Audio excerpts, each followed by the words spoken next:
Dulu kita bergerilya itu untuk melaksanakan fungsi tugas pers, mengontrol pemerintah. Sekarang persnya yang datang ke pemerintah memberi. Apa Pak yang saya bisa bantu? Apa Pak?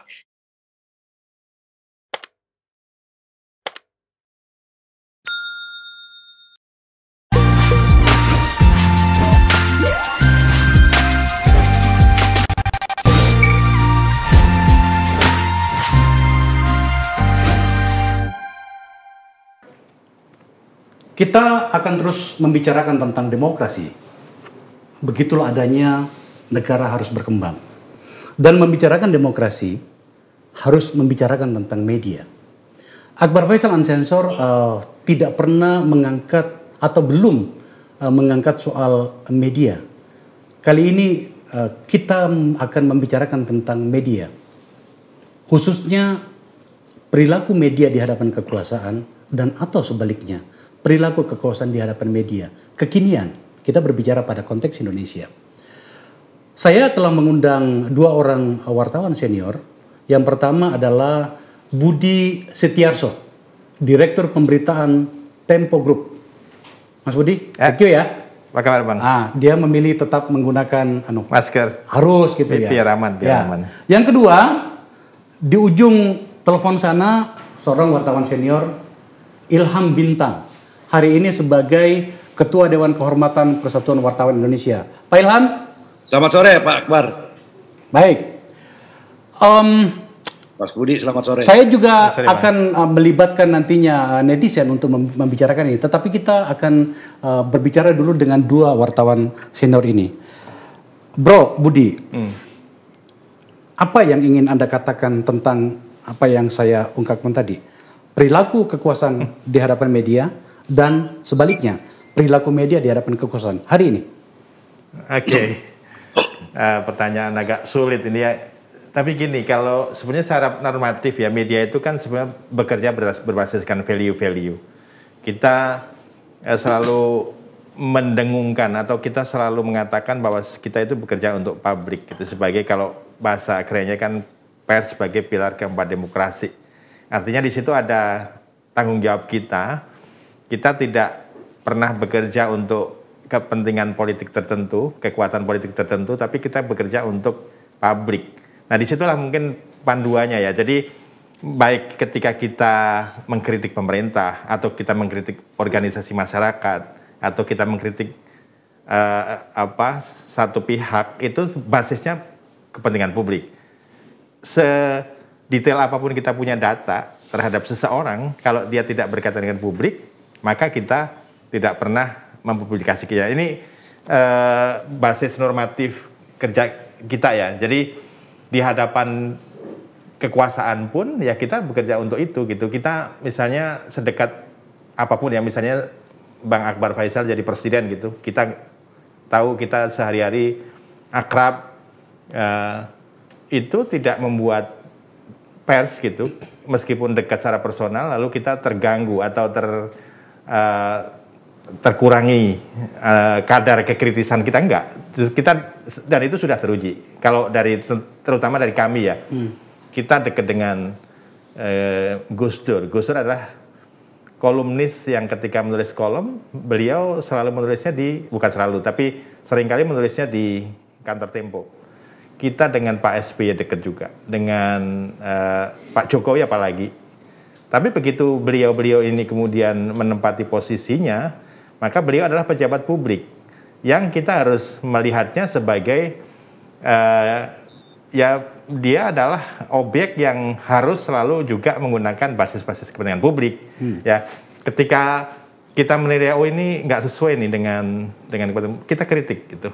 Dan ketika kita menganggap ini adalah sebuah langkah yang pas misalnya dengan demokrasi, yang pas dengan nilai-nilai kemanusiaan, itu maka kita setuju dengan langkahnya. Jadi kita betul-betul tidak bisa hitam putih gitu, karena memang tidak boleh gitu. Misalnya kita sengaja ingin menjatuhkan seseorang dengan investigasi kita, enggak boleh. Yang berangkatnya adalah ini ada sebuah kebijakan atau langkah pemerintah atau hal-hal yang dilakukan pemerintah ini mengganggu kebebasan berekspresi, atau ini mengganggu hak asasi manusia sekelompok orang tertentu gitu ya. katakanlah ini setuju atau tidak setuju dengan kelompok Ahmadiyah, kalau pemerintah tidak melindungi hak mereka untuk hidup, ya ini kewajiban pers untuk mengingatkan gitu. Atau kebebasan orang untuk beragama, Gereja Yasmin misalnya. Ini adalah konstitusi yang menjamin hak orang untuk menjalankan kehidupan beragamanya. Pers punya tanggung jawab untuk mengingatkan. Bukan berarti kita semua setuju dengan kalau dalam kasus agama misalnya kita setuju dengan ajaran, tidak, kita lebih menghormati pada hak mereka untuk hidup di dalam konstitusi. Ini adalah panduan normatif kita, dan saya kira posisi itu yang pengen kami tegaskan ya, terutama di Tempo, bahwa dalam berhubungan dengan kekuasaan, dalam kita merespons ketika mereka keberatan dengan tulisan kita, ya kita panduannya publik. Kita selalu bahwa di dalam teknis-teknis jurnalistik kita misalnya ada kritik, diksi yang kamu pakai kurang pas misalnya, itu kan ada wilayah Dewan Pers yang di situ akan menilai kita ya, dan kita selalu patuh dengan itu. Ini kurang lebih secara normatif gitu, Bang Akbar. Ya, makanya itu kan normatifnya seperti itu. Iya. Tapi kan pertanyaan saya tadi itu sebenarnya telah mulai mencoba menukik pada problem kita hari ini. Saya yakin media sebesar Tempo dan Anda tentu saja sebagai orang wartawan senior di situ pasti memahami dan menyadari bahwa ada sesuatu mungkin terlalu ekstrim kalau saya katakan ada sesuatu yang hilang, tapi ada sebuah perubahan perilaku kekuasaan terhadap media hari ini karena satu faktor, demikian pula sebaliknya perilaku media terhadap kekuasaan karena satu faktor yang lain. Contoh misalnya runtuhnya hegemoni media berbasiskan koran, kertas, atas nama teknologi, itu mempengaruhi perilaku media juga terhadap kekuasaan. Demikian pula sebaliknya. Belum lagi misalnya kalau kita berbicara tentang kekuasaan yang sangat gemuk, itu tentu saja membuat keder banyak pihak. Mungkin juga termasuk media, apalagi kalau medianya itu media yang tidak cukup teruji oleh zaman. Tempo tentu saja kita kecualikan di sini. Kita bisa melihat hari ini. Nah, itu yang saya maksud. Gini, ada dua persoalan. Yang pertama adalah soal ekosistem media gitu, yang memang sekarang seperti juga hal-hal yang lain ya, sektor-sektor yang lain itu terdisrupt,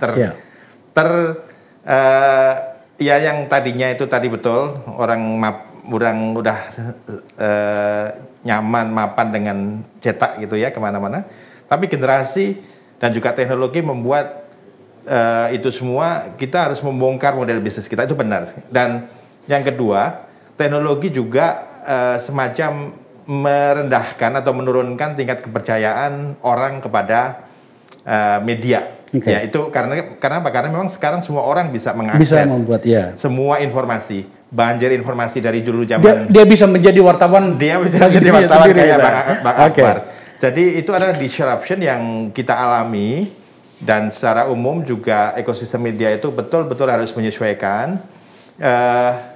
Nah, pada saat yang sama secara bisnis kan gini ya, kalau media ini menjalankan fungsi-fungsi yang tadi yang untuk publik itu kan ada untuk edukasi, untuk watchdog, untuk informasi, tapi sebenarnya di situ di undang-undang juga ada yang mengatur kita sebagai entitas bisnis. Kenapa? Karena yang namanya independensi media itu memerlukan topangan sustainability di bisnis, ya kan?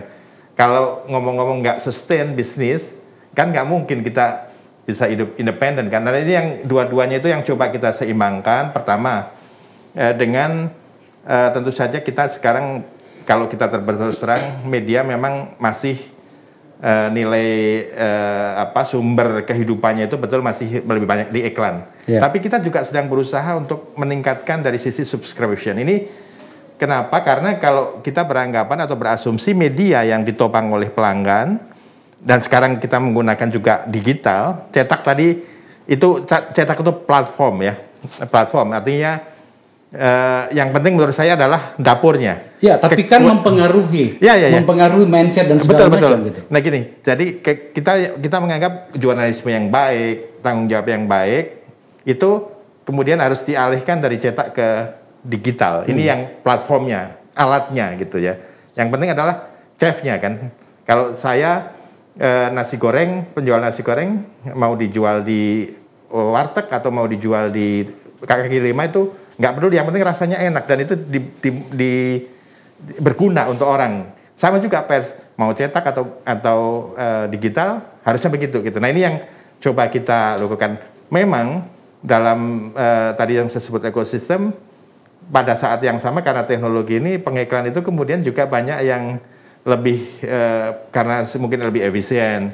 Mereka masuk ke digital termasuk dengan influencer, termasuk media sosial seperti YouTube dan sebagainya. Nah, ini yang sekarang kita lagi hadapi adalah bagaimana kita tetap mempertahankan media, kalau apa yang disebut mainstream atau apa ini sebagai alat untuk melakukan tugas-tugas publik tadi yang memverifikasi informasi, kemudian memastikan bahwa yang kita publikasikan adalah informasi yang sudah kredibel gitu. Yang ini menjadi pembeda antara kita dengan media sosial. Nah, problemnya memang tadi sebegitu kuat kita ingin meningkatkan angka subscription atau pelanggan, orang kita harus diakui ini untuk membayar informasi itu kayak sebagai sebuah hal yang memberatkan mereka. Jadi seolah-olah informasi itu adalah barang gratis gitu, barang yang tidak ada nilainya. Padahal itu kan sebuah barang yang sebenarnya sangat berguna kan. Ambil contoh aja lah, orang mau ngambil keputusan tentang bisnis, mereka harus berdasarkan basis informasi yang kuat kan. Nah ini orang nggak sadar bahwa informasi itu harus atau punya nilai, dan mereka kalau pengen informasi yang lebih dalam, ya mereka harus membayar. Ini yang kita selalu edukasi bahwa kalau Anda percaya bahwa pers yang independen, yang mandiri itu penting, maka Anda harus support sistem berbayar. Karena begitu kita hanya bergantung pada iklan, maka independensimu tetap bisa independen, tapi barangkali lebih potensial untuk tergerus. Nah sementara itu kalau kita lihat, Bang Akbar ya, ini kan kalau dalam apalagi di masa krisis, spending yang paling besar itu kan dari pemerintah kan. Jadi government spending itu menjadi penggerak ekonomi, termasuk dalam advertising. Nah ini yang barangkali kalau tadi kesannya adalah seolah-olah kita kemudian banyak bergantung kepada pemerintah karena iklannya ada di situ, lalu kenapa karena ada partai yang terlalu besar maka kita tidak berani terlalu keras. Enggak, harusnya tidak gitu. Dan itu yang coba kita lakukan. Kita harus panduannya publik itu yang dikembalikan ke situ itu. Kita akan mengelaborasi itu lebih jauh. Saya ke Pak Ilham dulu. Pak Ilham, apa yang ingin Anda catatkan dari diskusi awal ini tadi? Ya, saya sebenarnya ya pertanyaan Anda menarik sekali. Apa hambatan pers untuk mengaktifkan, memfungsikan kontrolnya terhadap pemerintahan misalnya. Fungsi kontrol itu diatur oleh undang-undang. Undang-undang kita ini Pak Akbar, asal Anda tahu, undang-undang saya kira paling liberal juga. Karena untuk pertama kalinya kita punya undang-undang, saya nggak tahu apakah pada periode Anda yang menyusun itu di Komisi 1, tapi yang pasti bahwa tidak ada campur tangan pemerintah lagi. Mestinya tidak ada halangan untuk mengkritisi pemerintah. Beda dengan undang-undang kita sebelum ini, Pak Akbar. Undang-undang kita itu untuk membedakannya adalah undang-undang pokok pers. Di dalam pengoperasiannya masih memerlukan peraturan karena dia mengeluarkan surat izin usaha penerbitan pers SIUP itu. SIUP. Tapi setelah reformasi dan lahirlah Undang-Undang Nomor 40 tahun 99, itu praktis urusan pers itu diurus oleh pers itu sendiri. Pers pertama ya. Jadi mestinya dari segi legalitas formal, legitimasi, tidak ada halangan buat pers melaksanakan fungsi kontrolnya terhadap pemerintahan. Pers mestinya pers itu sama dengan tentara, Pak. Tentara, dia mendukung pemerintahan yang sah. Tetapi sekaligus dia mengawasi pemerintahan yang sah itu untuk tetap menaati konstitusi. Itu kira pers seperti itu. Nah, sekarang apa hambatannya? Kita coba lihat. Sebelum reformasi, saya pernah ketua pembinaan wartawan. Saya membuat 4 kategori ancaman buat pers. Yang pertama dari pemerintah. Dengan undang-undang pers sekarang ini tidak ada ancaman dari pemerintah. Yang kedua, ancaman dari preman. Anda pasti ingat zaman-zaman awal reformasi, kantor-kantor digeruduk, Tempo beberapa kali tuh, Jawa Pos digeruduk oleh pengikutnya Presiden Gus Dur. Anda ingat kan? Indosiar digeruduk oleh pendukung Gus Dur ketika Miing misalnya tampil. Nah, itu pasti ada ancaman itu, tapi sudah berkurang. Ancaman ketiga tadi adalah ancaman dari pemilik modal. Ancaman keempat, ancaman profesi dari wartawannya sendiri. Pak Akbar barangkali kemarin menerima juga tuh namanya viral itu, ada ibu-ibu yang marah sama wartawan di Makassar kebetulan lagi. Iya. Anda lihat, itu kan wartawan marah. Saya mengatakan jangan marah, karena mestinya Anda periksa itu wartawannya. Jangan memeriksa ibunya, jangan menghujat ibunya, jangan mengecap ibunya, karena ibunya itu boleh jadi ada realitas yang dihadapi publik sekarang terhadap pers itu. Realitas yang mereka terima terhadap perilaku pers di lapangan. Nah, kalau kita sisir lebih jauh lagi, Pak Akbar, maka kita ketemu dua hal ini yang menjadi gangguan pers kita. Persnya sendiri, wartawannya tidak profesional, medianya juga tidak profesional. Tadi Budi udah jelaskan bahwa bagaimana kerasnya kehidupan sekarang ini, ya, to be or not to be, mati. Lalu kemudian yang ketiga, pemilik modal. Kita akan sampai bisa menyisir lebih jauh lagi, memang tidak ada lagi kecuali Tempo. Sekarang ya Anda punya bos kita sekarang ini memiliki media semua, pimpinan parpol memiliki media semua. Kalau bukan pemilik parpol yang punya utang lah di bank, sehingga dengan mudah dipencet ke Pak Akbar. Nah, saya mau teruskan lagi sedikit bahwa ancaman terhadap profesi juga sama itu. Cuman saya pernah ingat berkali-kali menulis sejak tahun lalu bahwa wartawan yang mengeluh, bahkan minta bantuan pemerintah untuk subsidi, saya tolak, jangan minta subsidi dari pemerintah. Kenapa? Karena tidak ada makan siang gratis. Ya, kalau dia mengatakan bahwa media mainstream itu mati, tidak ada media yang mati. Yang berubah sekarang ini shifting platformnya Pak Akbar. Jadi kalau wartawan itu never die, saya pernah nulis never die. Bahkan belum pernah ada masa atau zaman yang sehebat sekarang ini, di mana kita wartawan leluasa, memiliki halaman seluas samudra sekarang. Saya menikmati menulis setiap hari. Oke, sampai di situ dulu, Pak Ilham. Ya. Pak Ilham, sampai di situ dulu. Ini menarik nih. Tadi dengan Mas Budi Setiarso, saya mencoba mengulik dulu dari sisi hulunya dulu. Bagaimana di hadapan kekuasaan. Dari situ tergambarkan bahwa seakan-akan bahwa sebenarnya hari ini media yang sangat sopan di hadapan kekuasaan itu karena faktor pemerintah. Anda sendiri mengatakan bahwa sebenarnya problemnya bukan dari situ. Problemnya dari media itu sendiri. Mulai dari profesionalisme sampai pada kepemilikan segala macam. So sebenarnya apa yang harus kita simpulkan awal dulu? Apa yang harus kita pahami dulu dari situasi ini? Kenapa kemudian media dengan kebebasan seperti yang Anda sampaikan tadi, itu kemudian seperti terlihat terlalu sopan di hadapan kekuasaan? Bukan hanya Anda yang mengatakan, 4 tahun lalu almarhum Agus Prenkuan, dubes kita di Itali, ya, mantan Pemret Kompas, itu datang ke PWI, dia sebagai penasihat PWI. Dia sambil sedih sekali wajahnya, ya. Dia bilang, Bung Ilham, coba Anda perhatikan, apa nggak terbalik dunia sekarang ini? Terbalik bagaimana Mas Agus? Dulu kita bergerilya itu untuk melaksanakan fungsi tugas pers, mengontrol pemerintah. Sekarang persnya yang datang ke pemerintah memberi. Apa Pak yang saya bisa bantu? Apa Pak? Itu yang menjadi garis bawah ya, yang kita garis bawahi bahwa serius ini pers sekarang ini. Serius. Pasti publik rugi, pasti publik mengalami kerugian karena sudah mempercayai wartawan. Ya, sudah memberi legitimasi formal, negara memberikan dia kewenangan itu. Anda tahu wartawan itu Pak Akbar, kalau Anda baca undang-undang persnya itu, satu-satunya ya, selain dokter, yang diberi hak untuk meragukan informasi dari manapun datangnya. Itu artinya diberi keleluasan oleh negara, oleh hukum, untuk mengontrol, untuk meluruskan semua yang bengkok-bengkok, dan kemudian melakukan perbaikan informasi gitu. Itu yang disebut namanya kontrol sosial. Itu ada dalam amanah undang-undang. Oke. Mas Budi, menarik nih. Gimana? Anda ingin mengatakan apa dengan kondisi seperti ini? Mungkin barangkali pada situasi Tempo, Anda mungkin tidak terlalu khawatir dengan apa yang sedang kita diskusikan ini. Karena Anda telah menetapkan sebuah legitimasi untuk diri Anda sendiri yang sudah berubah menjadi legacy bagi kita semuanya di hadapan publik. Tapi dengan kondisi seperti ini, kita bicara tentang media. Apa tanggapan Anda? Media secara umum ya? Yes. Ya tadi, karena memang ini pertama, kalau kita lihat pertumbuhan media itu yang banyak sekali. Saya dengar berapa 7.000 apa ya, yang 7.000 atau 70.000 gitu.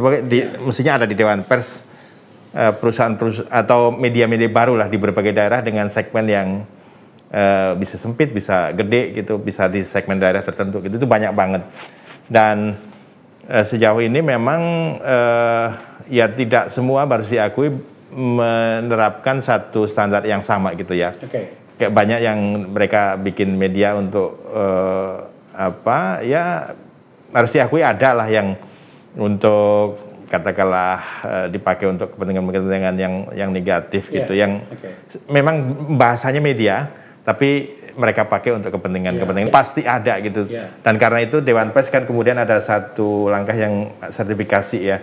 Jadi mereka memverifikasi mereka punya badan usaha nggak, kemudian mereka punya standar yang cukup nggak buat medianya dan seterusnya. Sehingga ketika mereka sudah dapat sertifikasi dari Dewan Pers, mestinya mereka sudah menjalankan itu. Nah, sementara yang belum terverifikasi ini kan banyak juga kan yang menjalankan persis itu, artinya banyak hal yang mesti harus sebenarnya betul gitu. Tapi kalau kita bicara yang lebih tadi kembali, mestinya semua media ya menjalankan tanggung jawab yang kurang lebih sama ya. Tadi kalau soal entah itu analogi atau apa bahwa media kemudian berbeda dengan yang dulu, saya kira prinsipnya sama ya. Ke pemerintah ya mesti harus baik juga, karena kalau nggak baik kita juga nggak bisa mendengarkan apa sih yang terjadi gitu ya. Yang penting tadi begitu kita mendapatkan sesuatu informasi itu harus di cross check ke tempat-tempat yang lain sehingga kita bisa mempertanggungjawabkan informasi yang kita keluarkan ke publik itu sebagai sebuah informasi yang sudah betul-betul imbang gitu, udah bisa kita pertanggungjawabkan lah gitu. Nah, tadi soal bisnis bagi media-media yang sudah punya badan usaha yang lebih kuat, yang lama itu saya kira menjadi satu best practices gitu kalau mau disebut ya mestinya, dan itu jadi inilah yang harus jadi ya dilihatnya ke situ gitu. Kalau lihat yang tadi yang kecil-kecil yang tidak terverifikasi itu memang variasinya sangat banyak gitu. Kayak gini bro, ini karena saya bicara dengan Anda yang notabene adalah Direktur Pemberitaan Tempo. Anda menyadari nggak sebenarnya bahwa memang kritisisme dari media terhadap katakanlah pemerintah itu agak berkurang atau tetap saja, tapi mungkin karena platformnya yang berbeda, atau bagaimana Anda menjelaskan ini? Iya, saya nggak bisa menilai karena itu kalau saya nilai ini kan berarti saya menilai media-media yang lain. Saya coba menjelaskan apa yang kami lakukan aja lah ya. Saya nggak mungkin menilai A, B, C, D gitu. Nanti biar yang lain yang menilai, tapi ya sepanjang yang kita lakukan adalah langkah-langkah yang atau prosedur kerja yang standar yang kami lakukan di berbagai zaman pemerintahan, zaman Gus Dur, zaman SBY, zaman Megawati, sama semua kita lakukan. Kalau sekarang kan misalnya, kenapa sih Tempo terlalu memusuhi Pak Jokowi misalnya deh, bahkan kita dibully habis di medsos misalnya ketika kita menampilkan satu cover story yang dianggap menghina gitu ya, padahal itu ada bayangan Pinocchio misalnya di satu di cover, kita betul-betul dirisak habis hanya karena gambar itu gitu, di teknologi kita diserang dan serang. Itu adalah hal yang yang kita lakukan gitu, yang sebetulnya tadi basisnya sebetulnya kita menemukan sesuatu, kita cross check dan itu berkaitan dengan hadapan publik ya kita keluarkan gitu. Tapi tadi kan orang kemudian bisa merespons di sosial media, bisa merespon dengan memberikan rating yang rendah di aplikasi dan segala macam. Itu sebenarnya bentuk bukan saya mengeluh ya, tapi itu bentuk tekanan model baru ya. Tadi kan kalau Bang Ilham menyebut ada pemerintah, ada preman, tapi sekarang justru di sosial media itu berat sekali. Kita lihat kalau saya mengambil contoh-contoh yang baik aja ya, ada kolaborasi media ketika mereka mengungkapkan sesuatu, lalu kemudian ada dari entah siapa, bantuan siapa, mereka di-doxing, alamatnya dibuka, KTP-nya dibuka. Itu kan bentuk tekanan yang tidak kalah berat dari serangan fisik. Ini memang ada gitu. Jadi sebetulnya kita juga banyak melakukan hal-hal yang sifatnya cross media ya, tidak Tempo saja tapi juga melibatkan yang lain. Ada yang namanya Indolix gitu, Indonesia Leaks. Kita membuat kolaborasi bareng-bareng teman-teman, dan saya kira juga sekarang eranya kolaborasi. Ini bagian dari kita untuk menjaga semangat marwah gitu, dan juga tanggung jawab media. Ini yang kalau apa namanya, saya bicara sebagai pelaku pers, saya nggak mungkin menilai lah apa yang dilakukan Kompas misalnya dilakukan oleh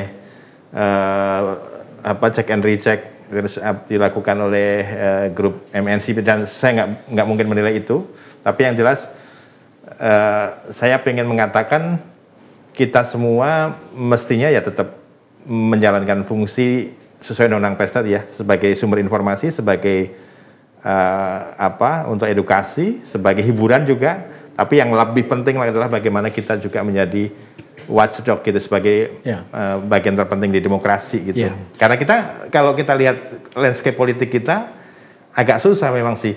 80% di DPR udah 80 ya kalau nggak salah ya. Iya, 471 kursi. Iya, 41 kursi udah bergabung ke pemerintah, dan yang sisanya pun nggak pernah tegas-tegas juga untuk menjadi oposisi kan gitu. Jadi sebetulnya disinilah saat yang tepat untuk pers mengambil perannya sebagai alat kontrol gitu ya. Ini ya, catatan yang bagus. Iya. Pak Ilham, Pak Budi Setiarso tadi dia katakan bahwa ini adalah saat yang tepat bagi pers untuk menghadirkan diri dan atau mencatatkan diri. Benar sekali, Apakah itu telah terjadi? Tadi saya bicarakan bahwa sebenarnya saya belum pernah mengalami masa di mana begitu leluasa kita menulis apa saja sekarang, Pak Akbar. Tinggal kreativitas Anda aja, tinggal pikiran-pikiran apa yang Anda mau tuangkan dalam tulisan. Saya wawancarai Anda hari itu kan juga langsung masuk ke dalam persoalan pokok persoalan Krisdayanti, dalam wawancara pendek seperti itu gitu. Yang tadi Budi Setiarso menyebut bahwa itu bagian daripada verifikasi kan kepada Anda saya lakukan. Cuma sebentar ngomongnya kan, tapi kan tulisannya panjang. Nah, kita memang punya bahan. Jadi kalau tadi saya menggarisbawahi tentang hak-hak pers, hak wartawan, hak media, ada juga hak pemerintah dan hak publik. Baca peran serta masyarakat di dalam pasal 17 Undang-Undang Pers. Publik memang, Mas Budi, diberi hak untuk melakukan kontrol dan pengawasan terhadap pers, Pak Akbar. Jadi yang Anda lakukan sekarang ini, Pak Akbar, itu adalah bagian peran serta masyarakat yang diatur dalam Undang-Undang Pers pasal 17. Anda baik buka.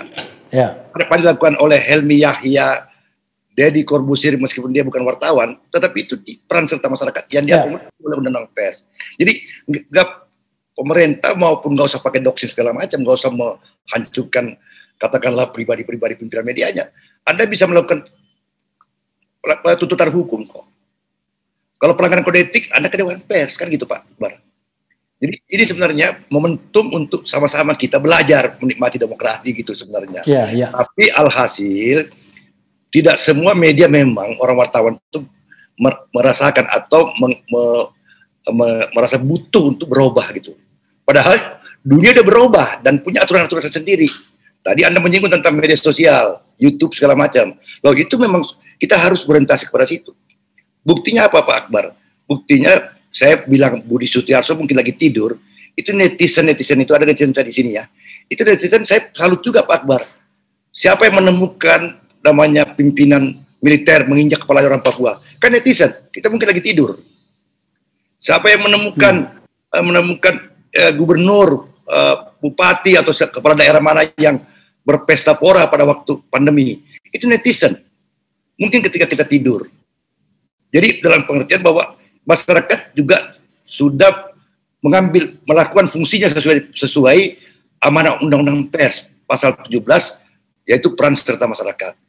Nah, masalahnya sekarang kita harus mempercayai, tetap harus menjaga marwah pers, ya, karena pers itu mau tidak mau dia terukur gitu Pak Akbar.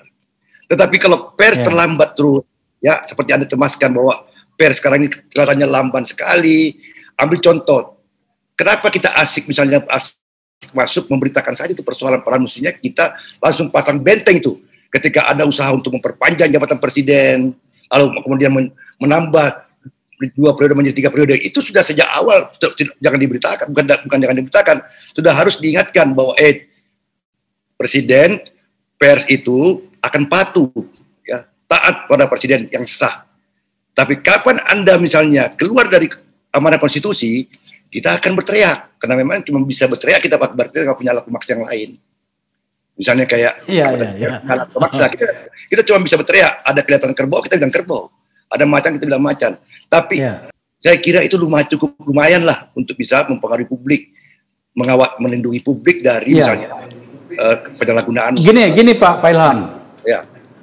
Gini Pak Ilham. Jadi kenapa sampai kami di sini teman-teman tertarik untuk mengangkat soal ini? Karena begini, ada banyak problem yang terjadi dalam pengelolaan ruang publik kita oleh otoritas yang kita berikan kepercayaan bernama pemerintah. Dan sayangnya bahwa itu justru muncul dan atau diangkat atau dipersoalkan oleh yang non media, mungkin karena dampak teknologi yang Anda sebutkan tadi, media sosial dan segala macam. Pertanyaannya kemudian adalah kemana persnya? Maka muncul pertanyaan-pertanyaan lanjutan dari situ. Apakah pers kita sudah tidak dipercaya lagi? Ataukah pemerintah kita terlalu represif? Anda tadi sudah membahasnya tadi bahwa enggak, ini sekarang masa yang paling merdeka bagi pers. Lalu kemudian kalau begitu pertanyaannya adalah, apakah kita masih membutuhkan pers? Pertanyaan yang naif. Tapi dengan situasi yang ada menjadi logik untuk kita pertanyakan Pak Ilham. Silakan. Betul, saya sependapat dengan Anda. Jadi fenomena netizen itu saya menganggapnya sebagai rakyat sudah mengambil alih pekerjaan wartawan, Pak. Mula-mula pada awal-awal namanya perkembangan IT itu, teknologi informasi, masyarakat menyeleksi berita apa yang dia butuhkan saja. Itu awal-awal, Pak. Dia menyeleksi berita, sehingga Anda lihat dampaknya kan, surat kabar ini mati, di surat kabar ini mati. TV ini tutup, TV ini segala macam, TV ini bangkrut. Ya. Nantinya akan bangkrut semuanya. Kalau tidak berubah, tidak berubah. Yang saya tantang sekarang ini, ada nggak Anda mau berubah? Karena dunia sudah berubah, Anda akan ditinggal. Ya, kemudian masyarakat kemudian menggunakan smartphone. Ternyata dia bisa menyampaikan informasi. Anda boleh mengatakan itu bukan wartawan, tidak diverifikasi, kata Budi, belum ada terukus. Boleh aja. Tetapi kenyataannya beberapa informasi mereka kita pakai, Pak. Baca aja di TV, nonton aja di TV, baca di surat kabar, ini ramai dibicarakan di netizen itu. Seolah-olah netizen sekarang ini menjadi sebuah institusi yang level formal gitu. Nah, bagi sampai kita, Nah itu hati-hati lama-lama mereka bilang saya nonton netizen aja kalau gitu, saya nonton Akbar Faisal aja, saya nonton Deddy Corbuzier aja. Betul sekali. Ternyata kemudian topik yang dibahas oleh media resmi itu, ya Pak Akbar ya, ini realitas loh. Itu lebih banyak yang nonton di tempatnya Deddy Corbuzier atau tempat Anda, atau di media-media resmi kita, tetapi di YouTube, Pak, bukan langsung, Pak. Nah, ini realitas yang ada, gitu. Terima kasih. Sampai di situ menarik. Nah, saya mengajak dua orang netizen. Netizen ini netizen yang kelas berat ini. Yang pertama sahabat saya Pompida Hidayatullah. Ini mantan anggota DPR, mantan Dewan Pengawas BPJS, PhD dari Imperial College Inggris. Ahli IT, jadi PhD-nya itu IT. Bro, ini ada satu lagi, itu namanya Ohio Sinapoi. Ini alumni dari Birmingham University tentang politik dan psikologi politik. Saya ke Pompi dulu. Ini pembicaraan tokoh media tadi ini luar biasa. Anda sebagai orang yang sangat memahami teknologi dan sebagai netizen, apa yang ingin Anda katakan? Ya. Pertama saya ingin apresiasi dulu ya, bahwa media ini yang mainstream, pers sebagai penjaga daripada value tadi itu harus kita apresiasi terlebih dahulu. Karena value itu menjadi basis, ya, nilainya nilai apa sih sebenarnya, nilai kebenaran yang kita cari di dalam konteks pemberitaan tentunya. Nah, dari situ itu sebenarnya banyak ini hal yang bisa kita tarik gitu ya. Karena pertama, ini yang saya lihat, tren yang terjadi adalah tadi sebenarnya udah ada indikasinya karena sangat liberalnya nih dunia.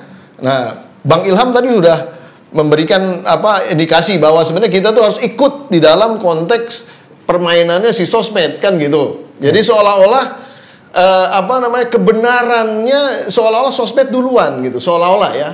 Walaupun nanti bisa dijelaskan oleh Mas Budi ataupun juga Bang Ilham seperti apa sebenarnya. Tapi saya mau ngambil contoh begini. Ketika saya pernah melihat gitu kan, Tempo keras mengkritik pemerintah. Tiba-tiba ini memang bukan dari versi resmi pemerintah, tapi tiba-tiba ada yang ngirimin macam-macam seolah-olah mendelegitimasi statementnya Tempo. Sekarang bahwa Tempo itu dulu oke lah oplahnya sekian, sekarang udah turun sekian, dan artinya begini, artinya seolah-olah kebenaran itu dihubungkan dengan jumlah follower, jumlah viewer, nah ini yang sebenarnya menjadi isu yang sangat berbahaya. Nah, sehingga sebenarnya poin yang saya ingin angkat ini adalah bagaimana dengan perkembangan teknologi seperti ini. Sebenarnya ada teknologi untuk kemudian mengatasinya, tapi nanti kita akan diskusi setelah dijawab dulu gitu ya. Untuk istilahnya kan ini post truth tuh di mana-mana. Ya kita nggak bicara hoax, post truthnya. Post truth tuh semi-semi bener tapi semi-semi gila juga gitu. Tapi padahal kita mau menegakkan value tadi itu gitu sebenarnya. Nah ini Mas Budi challenge-nya menurut saya ada di lini ini. Bro, di dalam konteks teknologinya. Saya mau tanya. Ada tadi yang menarik dari diskusi sebelumnya dengan dua wartawan senior ini adalah peran-peran media mainstream atau media-media yang lebih dulu hadir itu mulai tergantikan dengan berbagai bentuk dan cara oleh media yang tidak terbarukan dan tidak ada format dalam undang-undang persnya, katakanlah seperti itu. Saya ingin bertanya pada Anda begini. Sebagai netizen, apakah menurut Anda fair bagi sebuah negara yang sedang memperjuangkan demokrasi, di mana peran-peran media-media mainstream atau media-media sudah ada sebelumnya itu tergantikan oleh format-format pemberitaan ala netizen? Justru itu yang saya pengen tekankan gitu. Karena ketika dari entah itu mewakil pemerintah yang pro pemerintah mendelegitimasi kelasnya Tempo, saya sebagai seorang warga yang rada-rada waras gitu ya. Saya berpikir ini nggak bener gitu, ini bahaya kalau seperti ini. Nanti akhirnya malah nggak jelas bahwa berita yang muncul yang paling bener tuh yang malah jadi nggak jelas. Itu yang nggak boleh dilaksanakan. Dan menurut saya penguatan undang-undang pers harus ada di sini. Itu clear ya. Artinya begini. Tapi bisa juga dibalik ya di dalam konteks teknologinya. Sebenarnya kalau saya lihat nih, ini pers masih mengandalkan basis intuisi manusia ya. Padahal sekarang dengan informasi yang luar biasa banyak, bukan berarti intuisi manusia yang nggak penting. Poin saya, ini harus ada permainan mengolah data yang lebih canggih lagi untuk basis-basis informasi yang diserap oleh pers dan kemudian dimainkan untuk langkah-langkahnya menegakkan kebenaran tadi. Kira-kira gitu. Oke, jadi gini, kalau saya tidak menganggap media sosial itu sebagai sebuah platform yang lebih rendah gitu ya, karena faktanya memang mereka punya kekuatan sendiri. Ambil banyak contoh yang sentimen gerakan itu yang bisa hidup karena sosmed ya.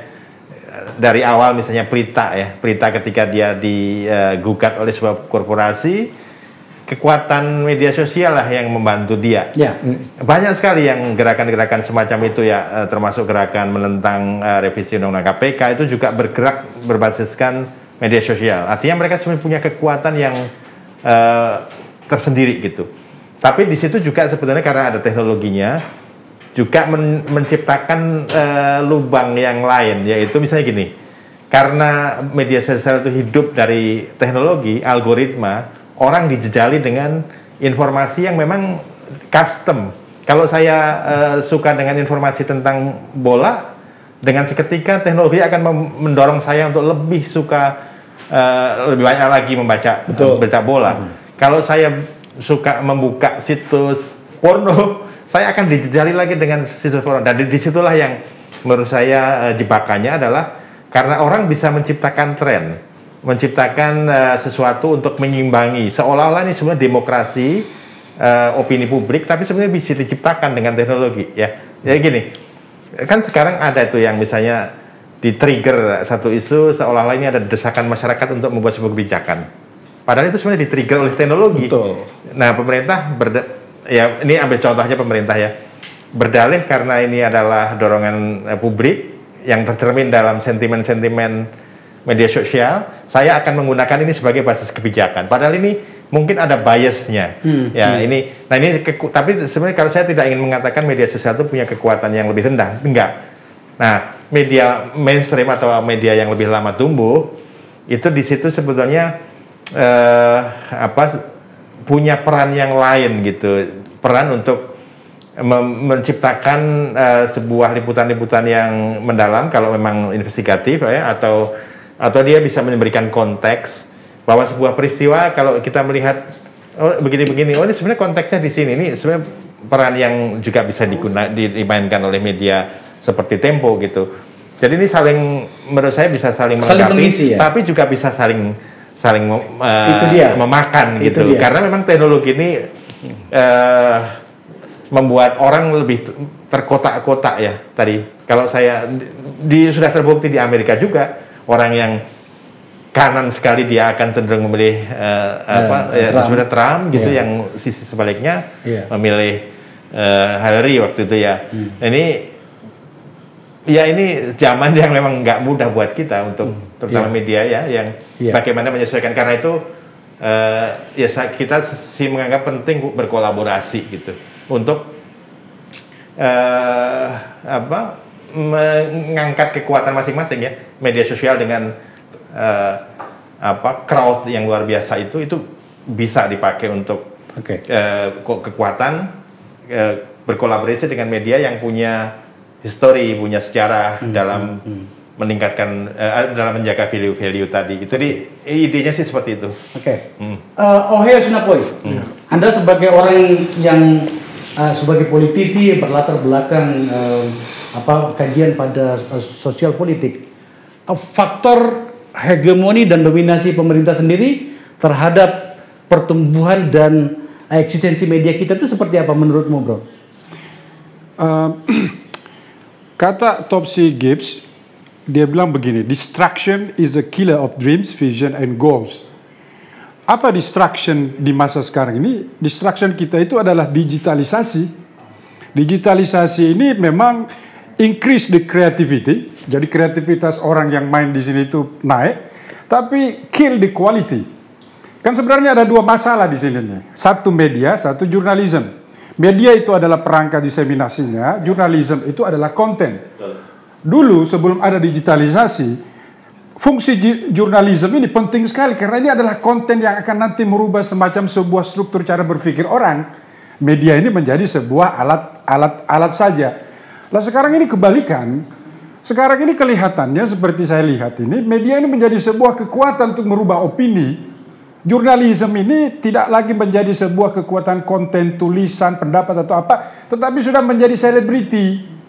Akhirnya kita ini diisi oleh siapapun yang muncul di media itu orang-orang yang tidak memiliki basis narasi bicara tidak jelas, tulisannya juga basisnya tidak apa, ya hanya sekedar capture dan tayangkan. Nah ini paling bahaya. Karena fungsi daripada jurnalisme tadi itu akhirnya runtuh, berganti menjadi fungsi propaganda.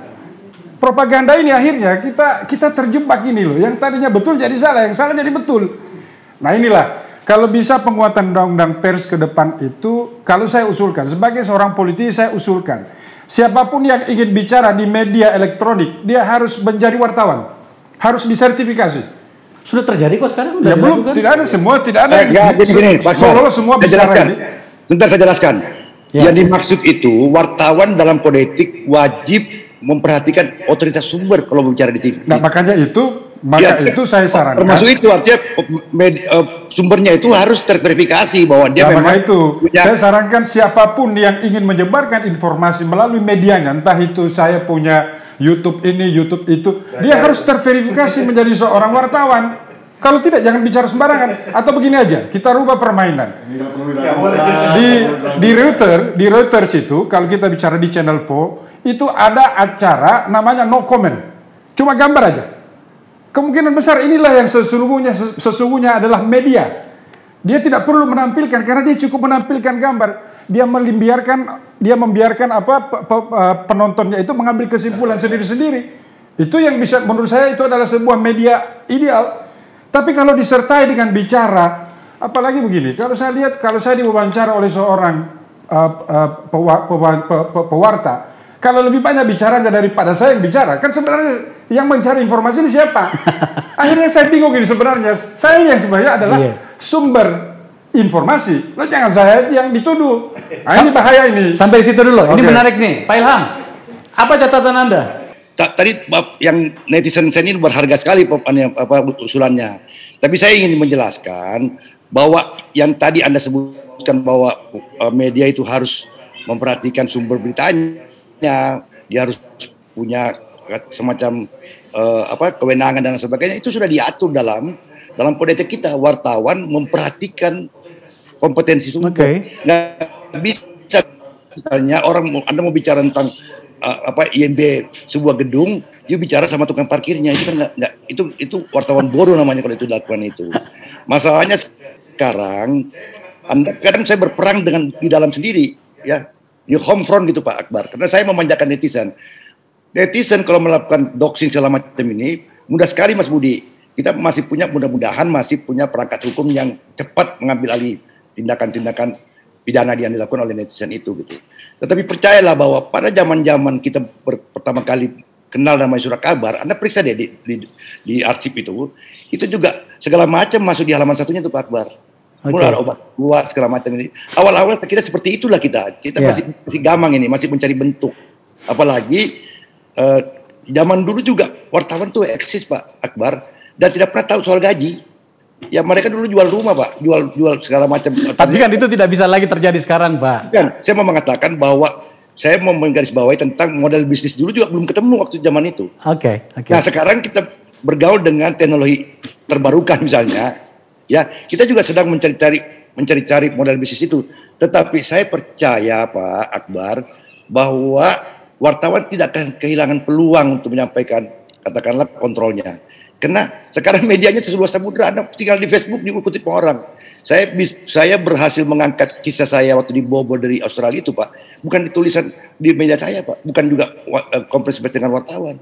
Saya tulis di Facebook. Dan akhirnya kemudian semua ikut. Nah, itulah kekuatan media sosial, Pak. Jadi yang saya mau mengatakan bahwa selama media sosial digunakan dengan prinsip-prinsip kerja jurnalistik, jangan khawatir, dia tidak akan menjadi racun. Nah, saya ingatkan netizen kita di sini yang tadi bahwa kode etik jurnalistik itu diambil dari pimpinan masyarakat itu, sistem nilai masyarakat. Jadi sebenarnya pasti di dalam tubuh netizen yang baik itu, dia juga punya sistem nilai. Malah kita sering mendengar itu Pak Akbar, netizen itu menegur persnya, malah dia kritik persnya. Itu benar. Ya asal kritiknya benar, dia punya dasar kritiknya ada gitu, itu sah. Undang-undang pers membenarkan itu. Karena memang peran serta masyarakat di dalam pasal 17 itu memang untuk mengawasi kerja persnya. Oke. Saya pamit Pak Akbar ya. Baik, makasih banyak Pak Ilham. Ya, makasih. Mudah-mudahan bermanfaat lah diskusi Anda panjang ini. Ya, baik, makasih. Salam buat semuanya, Pak Budi. Salam buat teman-teman yang netizen asli nih kayaknya ya, asli ya Pak. Oke. Makasih. Mas Budi, terakhir menarik sekali ya. Kalau begitu keadaannya dari informasi yang berpendar di diskusi kita kali ini, bagaimana sebaiknya pers menempatkan diri pada kondisi kekinian di hadapan pemerintah yang dominan, tetapi ternyata menurut undang-undang mereka tidak bisa terlalu banyak melakukan sesuatu yang merugikan dunia pers dan merugikan masyarakat atas nama demokrasi. Tapi pada sisi yang lain, kekuatan netizen yang ternyata sudah sangat dahsyat sekali. So, bagaimana media harus menempatkan diri? Yang pertama tentu saja kita tetap harus tadi value, terus bekerja untuk publik itu adalah pegangan utama ya. Itu yang selalu kita ingat dan selalu kita lakukan lah. Tapi yang kedua, yang tidak kalah penting karena tadi ada disruption teknologi, ada habit orang membaca yang memang sudah jauh berubah. TV, siapa sih yang sekarang nonton TV berapa lama? Orang udah nonton YouTube aja. Nonton orang yang betul-betul mereka sukai gitu. Nonton film, Netflix, dan segala macam. Itu mengubah semuanya. Artinya termasuk media mestinya harus masuk ke situ juga. Kita menggunakan teknologi, menggunakan pendekatan-pendekatan yang lebih memudahkan orang. Yang penting tadi kan, kalau kita bisa menempatkannya di semua produk kita itu value, maka kita bisa masuk ke YouTube, kita bisa masuk ke Instagram Live misalnya, kita bisa masuk ke dalam berbagai hal yang memang nyaman buat publik gitu. Dan kita secara paralel juga membangun teknologi sendiri yang tadi kalau istilahnya Bang Oheo itu medianya, platformnya. Nah ini kita harus menyesuaikan. Nah kita nggak mungkin lagi fanatik media itu ya cetak, bukan. Media itu banyak, outlet itu banyak. Yang penting kita isi dengan konten yang value, yang bermanfaat. Itu yang penting ya menurut saya. Yang ketiga tentu saja bagaimana kita meningkatkan independensi dengan mapan, dengan menjalankan bisnis yang sustain. Ini ya, karena bisnis yang sustain, di situ harus ada hidup yang lebih menjamin kita ke depan ya pelanggan gitu. Nah, untuk mengikat pelanggan ya harus sesuai dengan ini mereka, kebutuhan mereka. Kita tidak lagi bisa hegemoni untuk ini loh yang paling benar, bukan. Kita harus menyesuaikan dengan tadi habit-habit mereka. Nah, yang berikutnya saya menganggap penting kolaborasi gitu. Kita tidak pernah bisa lagi mengatakan bahwa kita adalah suku yang spesial, orang yang terpilih, enggak. Kita harus banyak bergaul, banyak networking, membangun networking agar value yang kita perjuangkan itu bisa sama-sama disuarakan gitu. Kalau sekarang di Tempo kita perbanyak alat ucap baru gitu. Alat ucap baru apa? Ya bisa Facebook, bisa Instagram, bisa YouTube dan segala macam itu. Dan karena itu mungkin saya mengajak Bang Akbar juga teman-teman yang lain untuk sama-sama kalau percaya bahwa kebaikan itu adalah satu hal yang bisa dipegang, kita bisa berkolaborasi gitu. Ini kelihatannya normatif, tapi itu yang betul-betul kita akan sedang perjuangkan itu, Bang. Oke. Makasih banyak Mas Budi. Siap, Bang. Teman-teman, Pak Pompey dan Oheo, catatan yang bagus sebagai netizen. Pemirsa, ternyata situasinya menjadi lebih serius dari apa yang pembukaan saya tadi. Media kita ternyata sungguh-sungguh harus melakukan introspeksi, menyikapi perkembangan terbaru, baik yang melingkupi tentang diri mereka, atau juga barangkali persoalan-persoalan atau problem dari luar yang bertaut dengan mereka. Salah satunya adalah media sosial. Dalam hal ini adalah netizen. Luar biasa. Kuatkan demokrasi untuk Indonesia yang lebih baik. Salam.